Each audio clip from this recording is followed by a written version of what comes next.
Boa noite, pessoal. E que privilégio, se nós temos privilégio, gente, de estarmos aqui hoje à noite, né? Para ouvirmos a palavra de Deus, termos um encontro, um relacionamento com Deus íntimo e profundo. Quem dera essa geração que está vindo, né? Que está começando desde criança. Se nós somos privilegiados, imagina eles, né? Pessoal, sobre o estudo dessa noite, né? Eu quero começar contando então uma história para vocês que ela tem a ver com o tema, ou melhor, com o livro, né? Vocês imaginem um cara, um homem justo, um homem bem visto pela sociedade, um homem correto, sério, né? Imaginem esse homem, e aí ele casa. E a sua esposa, infelizmente, é uma esposa infiel. Eles têm um filho, e aí essa esposa trai, né? E o marido descobre, e ele perdoa ela. Ele diz, o casamento é restabelecido, e aí ela engravida, tem um segundo filho. Porém, esse filho não é do marido. E ele perdoa ela, né? E o casamento, de novo, é reconstruído. Só que depois disso, essa mulher, ela sai de casa, abandona o homem e vai viver uma vida louca, né? Festas, bebedeira, né? Acaba que essa mulher, ela para no bordel. E esse homem, ele vai lá e busca ela. Ela estava toda machucada, desnutrida, atirada às traças. Esse homem, ele vai lá e busca essa mulher.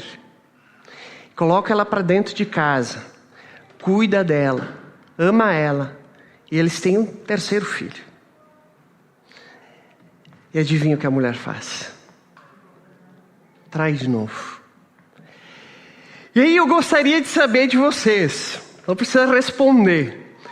Qual conselho vocês dariam para esse homem? O que vocês chegariam e diriam para esse camarada? Vocês diriam para ele, ó, fulano. O que vocês diriam para ele? Sabe que essa história, ela é bíblica? Ela se passou pelo profeta Oséias. O profeta Oséias, ele foi representado como Deus. O homem justo, o homem fiel, né? O homem sério. E a mulher? Você sabe quem representa? Nós. Representa o povo, né? Que sempre vira as costas para Deus, que sempre está disposto a cometer um adultério espiritual. E essa história, acima de tudo, é uma história de amor. É uma história do amor incondicional de Deus.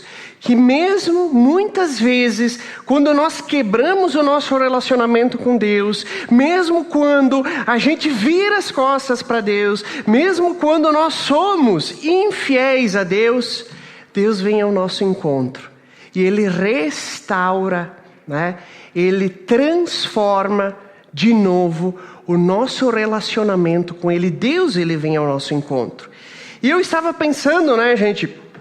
No meu último estudo eu falei sobre a questão da família, de como os nossos relacionamentos, né, familiares em específico, naquele estudo eu comentei, eles têm a facilidade de se quebrar, né, ser quebrado.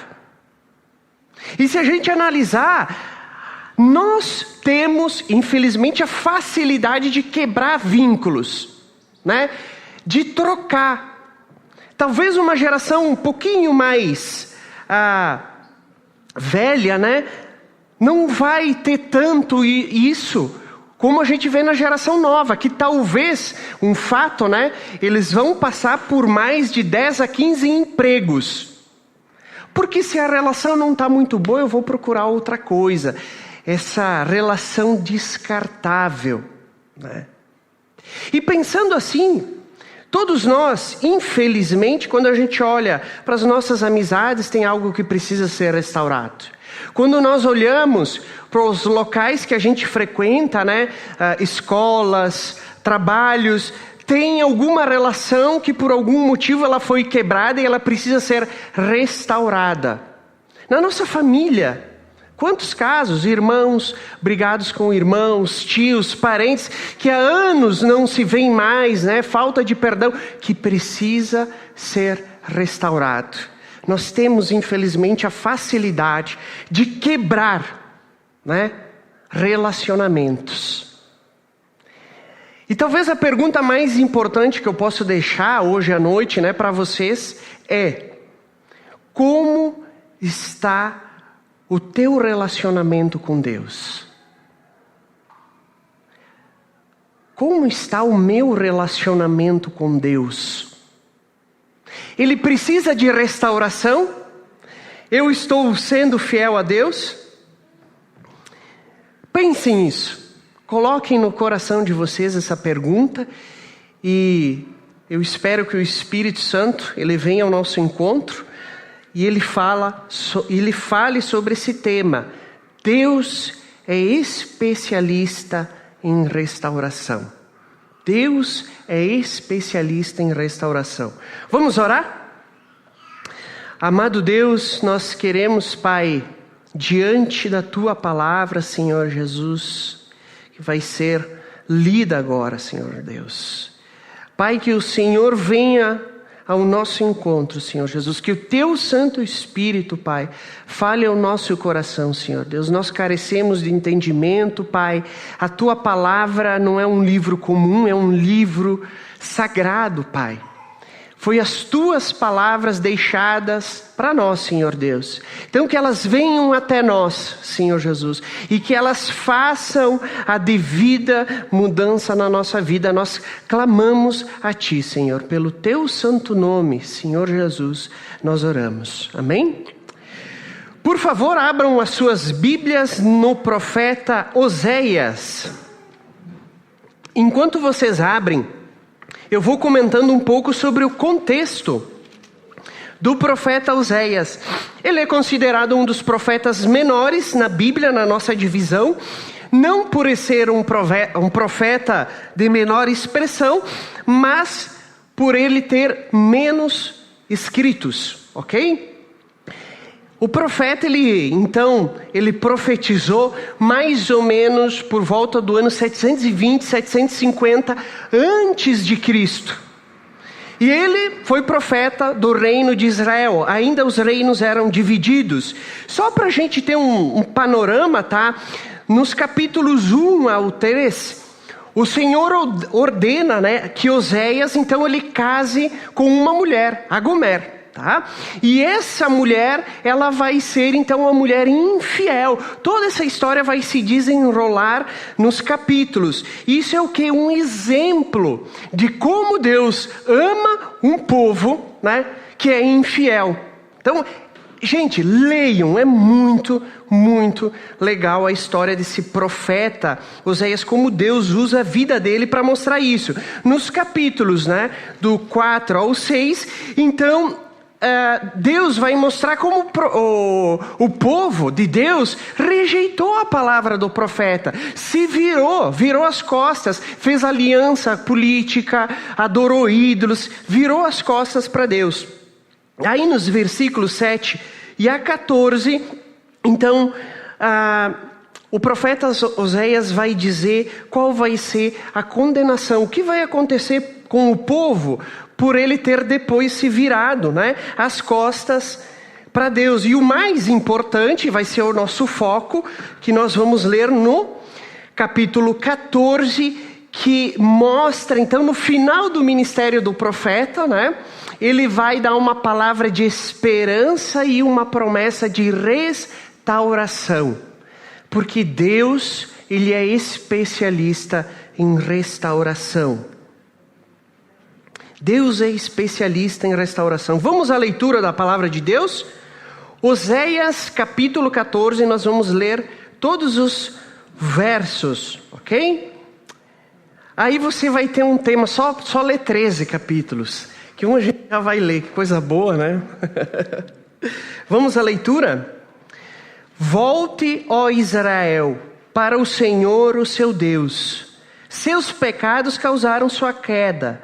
Prepare o que vão dizer e voltem para o Senhor. Peçam-lhe: perdoa todos os nossos pecados e por misericórdia receba-nos para que te oferecemos o fruto dos nossos lábios. A Síria não nos pode salvar, não montaremos cavalos de guerra. Nunca mais diremos, nossos deuses, aquilo que as nossas próprias mãos fizeram, porque tu amas o órfão. Eu curarei a infidelidade deles e os amarei de todo o meu coração. Quero repetir esse versículo. Eu curarei a infidelidade deles e os amarei de todo o meu coração, pois a minha ira se desviou deles. Serei como um orvalho para Israel. Ele florescerá como o lírio, como o cedro do Líbano, aprofundará suas raízes, seus brotos crescerão. Seu esplendor será como o da oliveira, sua fragrância como a do cedro do Líbano. Os que habitam a sua sombra voltarão. Reviverão como o trigo, florescerão como a videira, e a fama de Israel será como a do vinho do Líbano. O que Efraim ainda tem com ídolos? Sou eu que lhe respondo e dele cuidarei. Sou como um pinheiro verde, o fruto que você produz de mim procede. Quem é sábio? Aquele que considera essas coisas. Quem tem discernimento? Aquele que as compreende. Os caminhos do Senhor são justos. Os justos andam nele, mas os rebeldes neles tropeçam. Até aqui a leitura da palavra de Deus. Então, o profeta, ele estava no reino do norte. Houve uma divisão, no Antigo Testamento, as 12 tribos, né? Elas se dividiram, ficou o reino de Israel, as 10 tribos, reino do sul, a linhagem de Davi, né? O reino de Judá, ficaram as outras 2 tribos. O primeiro reino a cair, reino de Israel. Nenhum rei fazia o que agradava a Deus. O povo estava em declínio, né? E o profeta, então, do reino de Israel, Oséias, entre outros, né, que profetizaram, passou a chamar o povo de volta. E o primeiro ponto que eu quero ver com vocês no verso 1. Leiam comigo, por favor, o versículo 1 em voz alta. Vamos lá? Volte, ó Israel, para o Senhor, o seu Deus. Seus pecados causaram sua queda. Gente, Deus, ele chama o seu povo. Deus, ele chama a gente de volta. A obra de restauração é de Deus. É Ele que vem ao nosso encontro. É Ele que vem até o seu povo e clama: volte para mim, vem até mim. Isso é muito significativo, sabe por quê? O próprio Deus que foi traído, o próprio Deus que foi rejeitado, ele toma a iniciativa de convidar a gente para voltar até Ele. É Deus quem vem ao nosso encontro e chama a gente de volta e diz: Diogo, volta a andar nos meus caminhos. Sofia, volta a andar nos meus caminhos. É Deus quem chama a gente.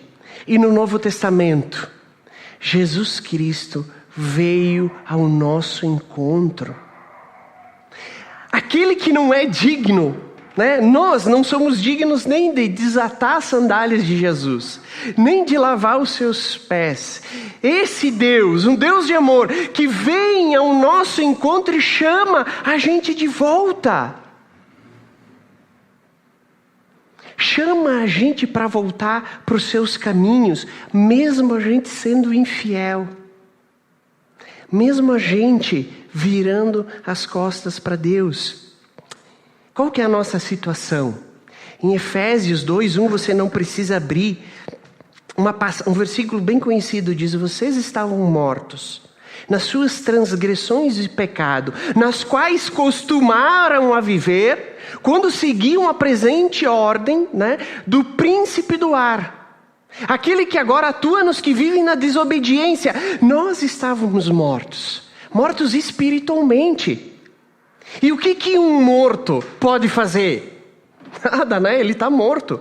Deus está dizendo que nós estávamos mortos espiritualmente. E Jesus, Ele vem ao nosso encontro e Ele chama a gente. Com amor, Ele chama a gente. Eu fico me perguntando, mesmo com todo esse amor expresso nas Escrituras, gente, você olha tudo que Deus faz pelo seu povo, desde o Antigo Testamento até o Novo Testamento, Jesus vindo, chamando o seu povo de volta. Como que a gente ainda rejeita Deus? Como que ainda a gente tem dificuldade muitas vezes de obedecer a palavra de Deus?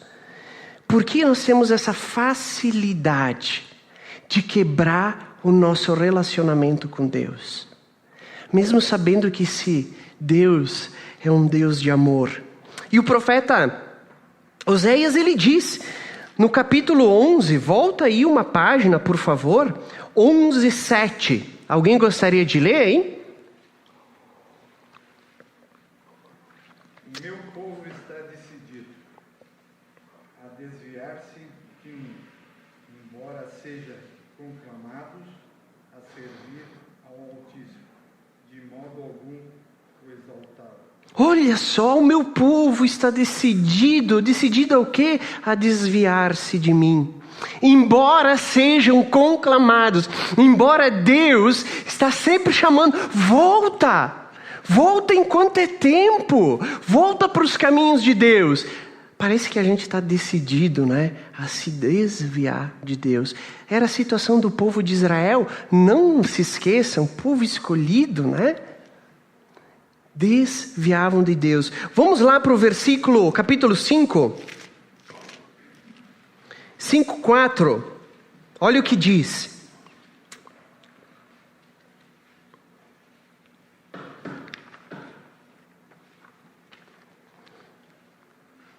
Alguém gostaria de ler? 5:4.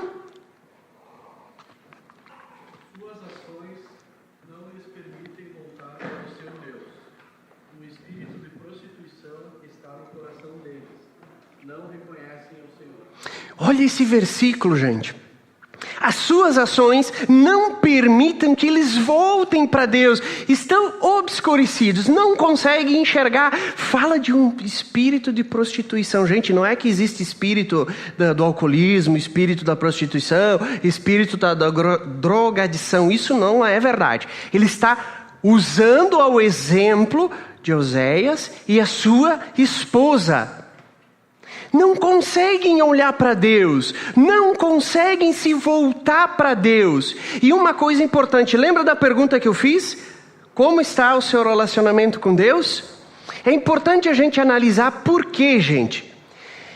A gente pode viver uma vida moralmente aceitável.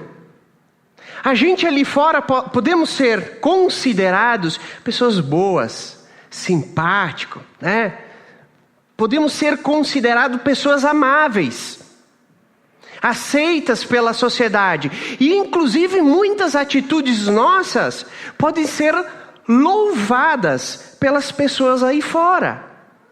Mas isso não significa que as nossas atitudes, que são muitas vezes aplaudidas lá fora, elas são da vontade de Deus.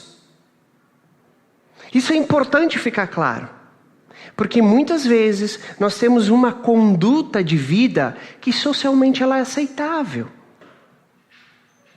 né? Mas não é a vontade de Deus, não está de acordo com a vontade de Deus. Segundo ponto, ainda no versículo 1 aí do 14, quem Deus chama? Quem Deus está chamando? Deus, Ele está chamando Israel. Deus, Ele está chamando o próprio povo, né? Volta-se.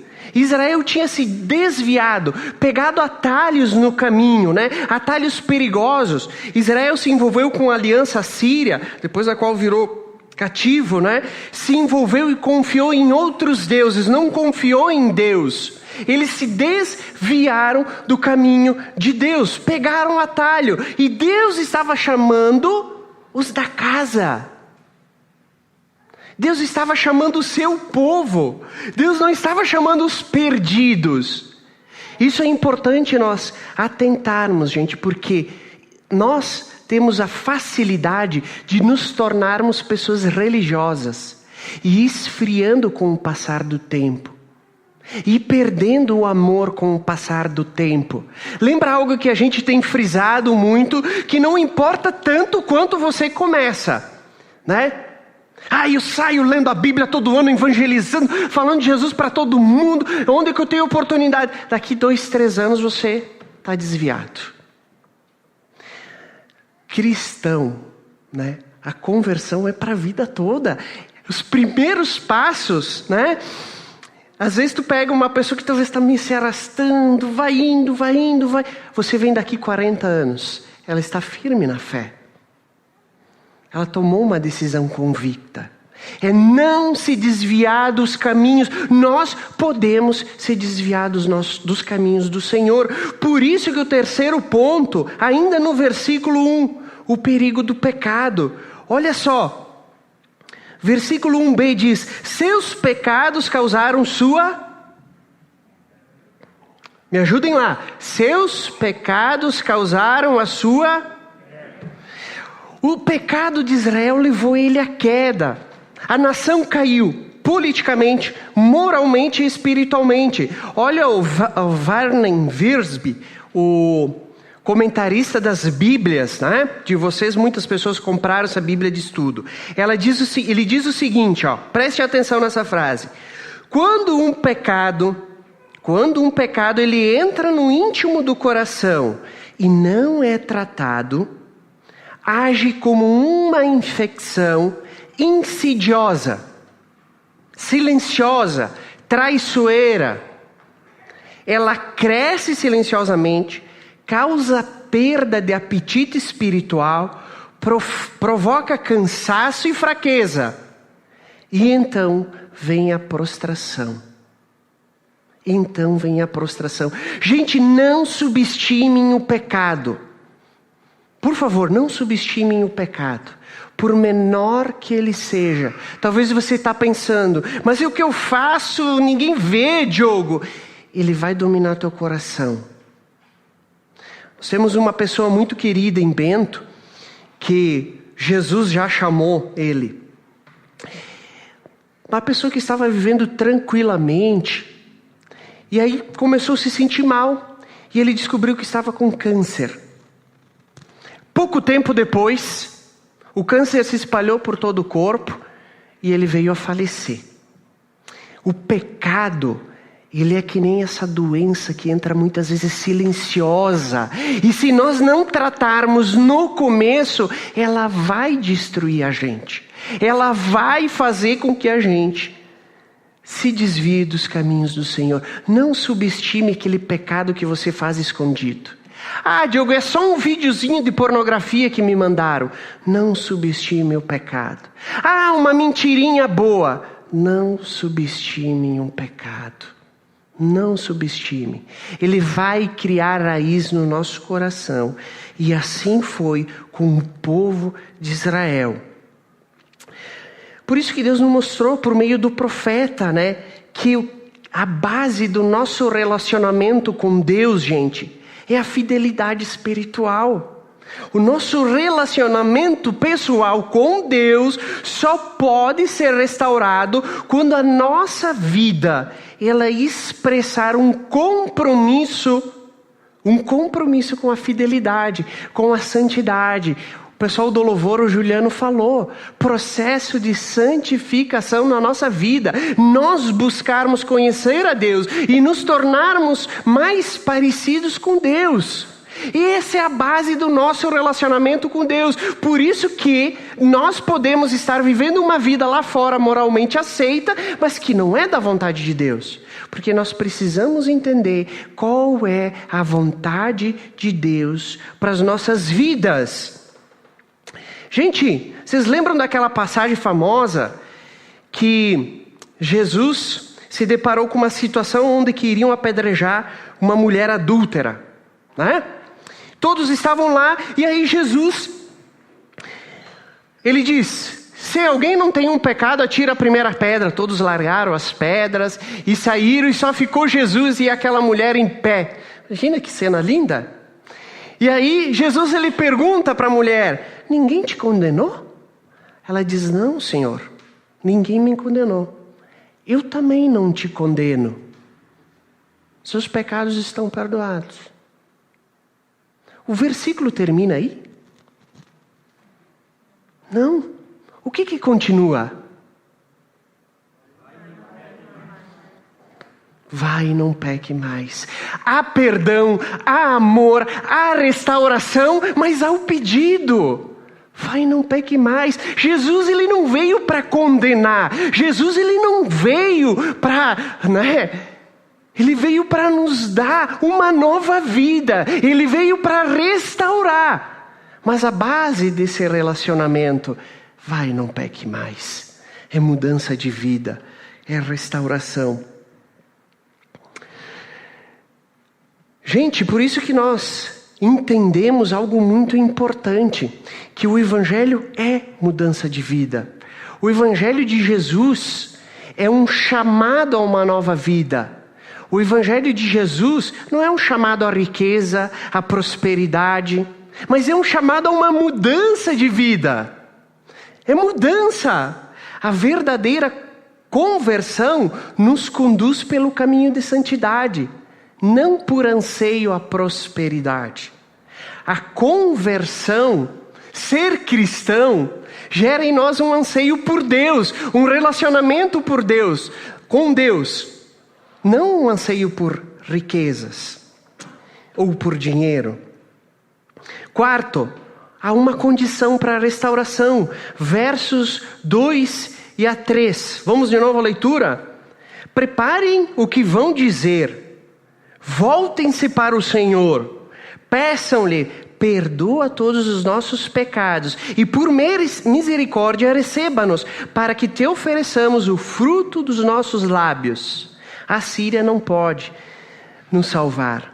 Não montaremos cavalo de guerras. Nunca mais diremos, nossos deuses, aquilo que as nossas próprias mãos fizeram. Porque tu amas o órfão. Qual é a condição? O arrependimento, a conversão. Olha, preparem o que vão dizer por Senhor. Versículo 2 aí. E voltem-se para Ele. Pedindo o quê? Perdão dos pecados.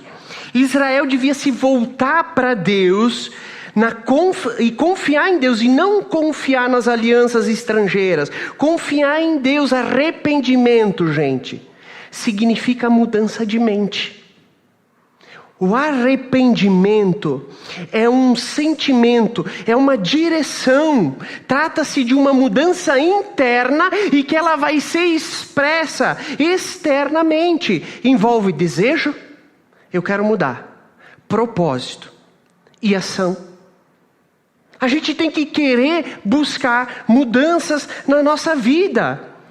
Em vez de se desviar de Deus, Israel é chamado para voltar-se para Deus, convertendo-se a Ele. E após voltar para Deus, é necessário que reconhecer, perdoa todos os nossos pecados, por misericórdia, receba a gente. A restauração vem por esse reconhecimento, que nós estamos nos afastando do caminho do Senhor.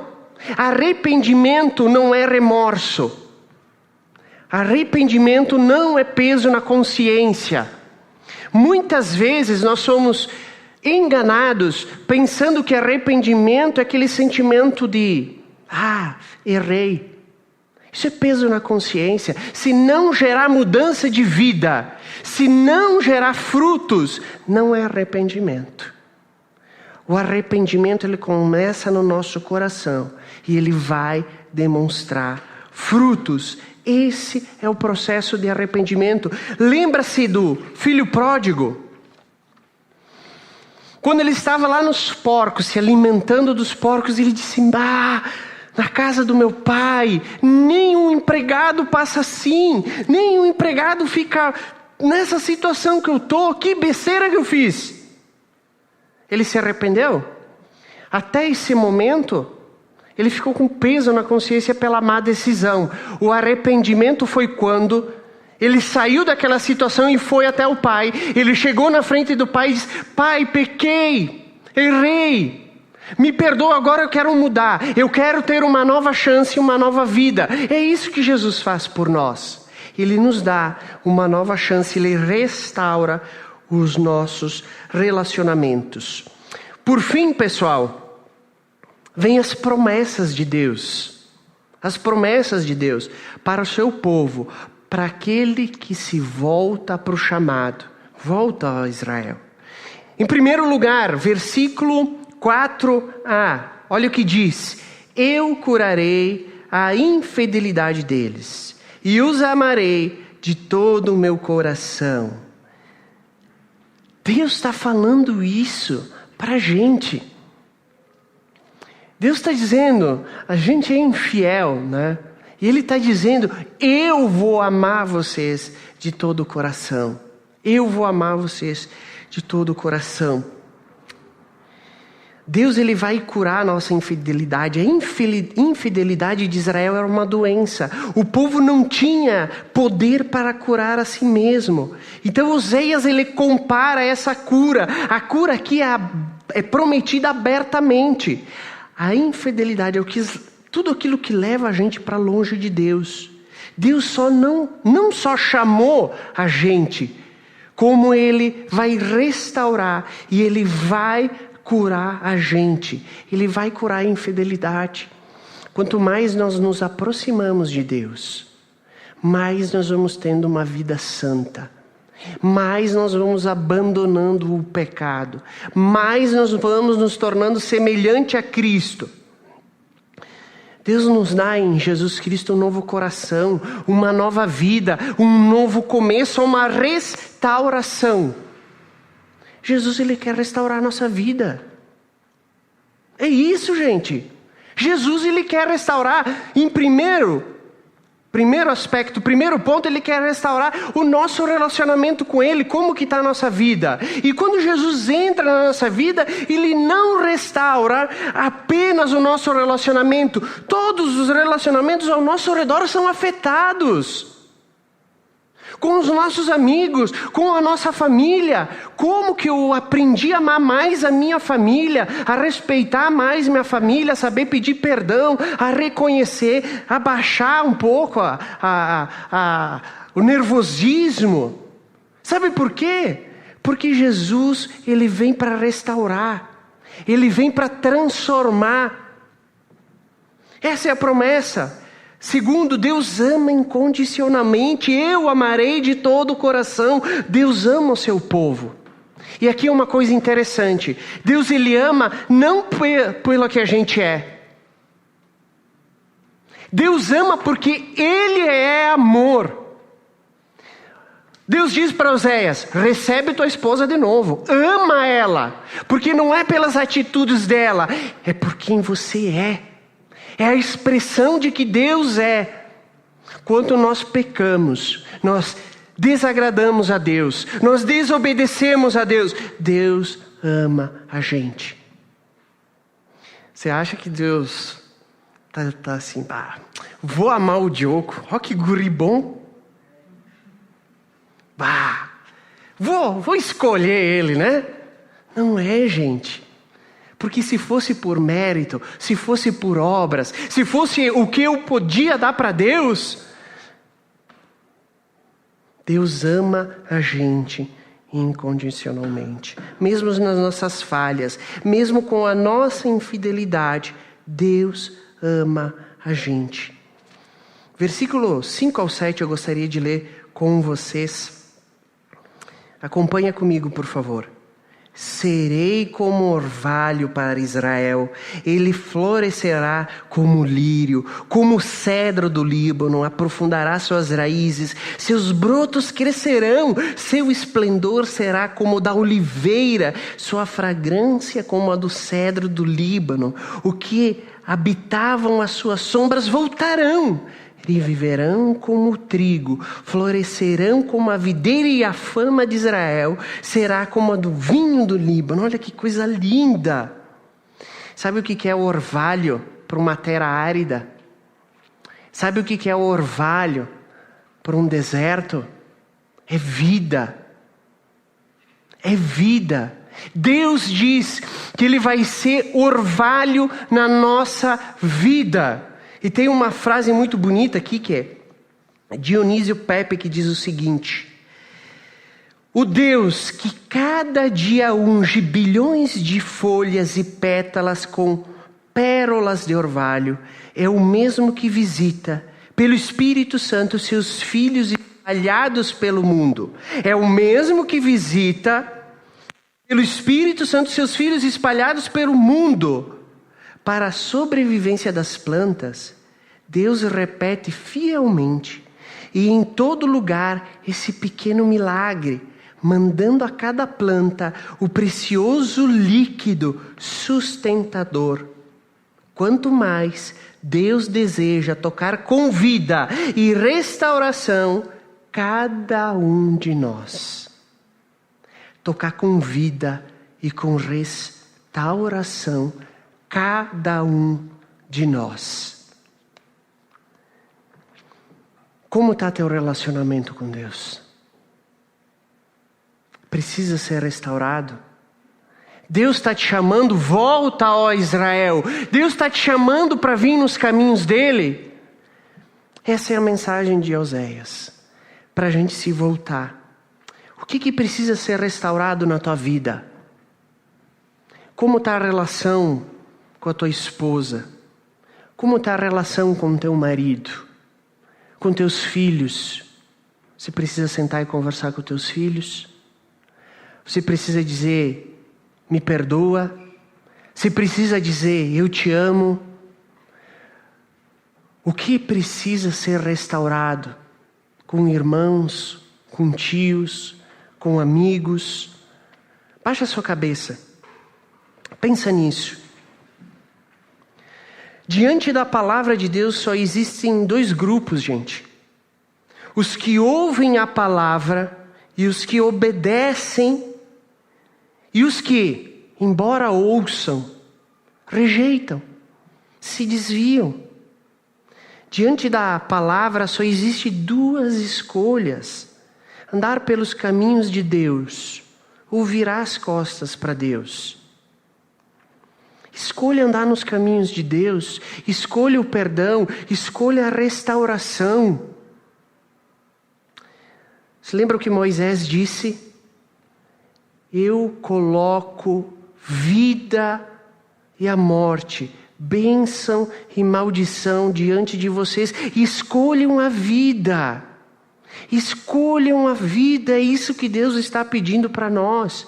Escolham a vida, escolham a restauração. Amado Deus, eu quero te agradecer, Senhor Jesus, por esse momento precioso, Pai, ao qual, Senhor Deus, nós estamos diante de Ti, Senhor Deus.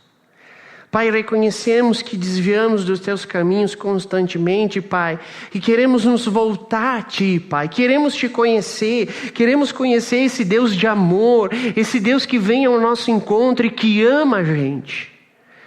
Paizinho, essa noite, Pai, pessoas que estiveram aqui pela primeira vez, Deus, ouvindo a Tua mensagem, Senhor Deus, que elas fiquem com essa mensagem no coração, que Deus está chamando elas para um relacionamento profundo de amor, Senhor Deus. Pai, restaura, Senhor, as nossas vidas. Restaura, Senhor, não permita que nada seja quebrado, Senhor Deus.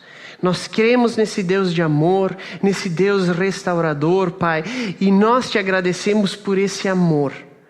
O O Senhor nos ama, Pai, de todo o coração. E essa é a mensagem que nós guardamos, Pai. O Teu amor por nós. Obrigado, Senhor Jesus. Teu nome que nós oramos. Amém. Amém, queridos, que nós possamos viver esse amor maravilhoso de Jesus que nos envolve e que vai nos abençoar ao longo da semana. Amém?